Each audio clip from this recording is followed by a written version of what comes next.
I'm Linda, and I'm from the Wittenberg Branch Library. And today I am here at the Wittenberg High School baseball diamond.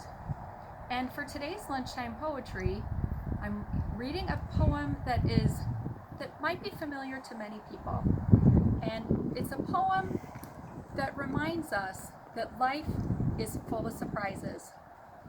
It's called Casey at the Bat by Ernest Lawrence Thayer. It looked extremely rocky for the Mudville Nine that day. The score stood 2-4 with but one inning left to play. So when Cooney died at second and Burroughs did the same, a pallor wreathed the features of the patrons of the game. A straggling few got up to go, leaving there the rest, with that hope which springs eternal within the human breast. For they thought, if only Casey could get a whack at that, they'd put even money now with Casey at that bat. But Flynn preceded Casey, and likewise so did Blake, and the former was a puddin', and the latter was a fake. So on that stricken multitude a death-like silence sat, for there seemed but little chance of Casey's getting to the bat. But Flynn let drive a single to the wonderment of all, and the much despised Blakey tore the cover off the ball. And when the dust had lifted and they saw what had occurred, there was Blakey safe at second and Flynn a hugging third. Then from the gladdened multitude went up a joyous yell. It rumbled in the mountaintops, it rattled in the dell. It struck upon the hillside and rebounded on the flat. For Casey, mighty Casey, was advancing to the bat. There was ease in Casey's manner as he stepped into his place. There was pride in Casey's bearing and a smile on Casey's face. And when responding to the cheers, he lightly doffed his hat. No stranger in the crowd could doubt 'twas Casey at the bat. 10,000 eyes were on him as he rubbed his hands with dirt. 5,000 tongues applauded when he wiped them on his shirt. Then, when the writhing pitcher ground the ball into his hip, defiance glanced in Casey's eye. A sneer curled Casey's lip.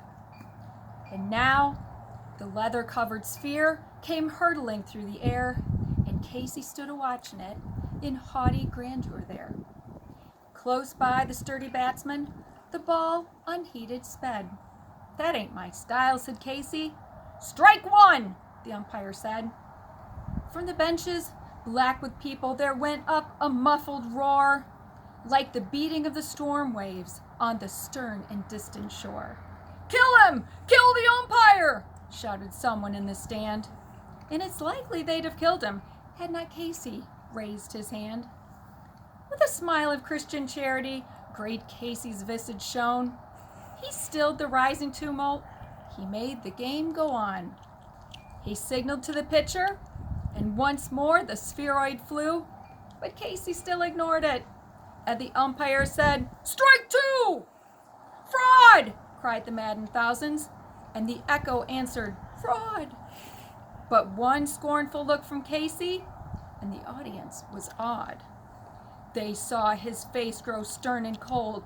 They saw his muscles strain, and they knew that Casey wouldn't let the ball go by again. The sneer is gone from Casey's lips.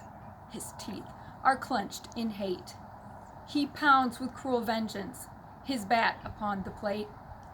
And now the pitcher holds the ball, and now he lets it go. And now the air is shattered by the force of Casey's blow. Oh, somewhere in this favored land, the sun is shining bright. The band is playing somewhere, and somewhere hearts are light. And somewhere men are laughing, and somewhere children shout. But there is no joy in Mudville. Mighty Casey has struck out. Have a great day. Have a great weekend. Happy Friday. See you next week. Bye-bye.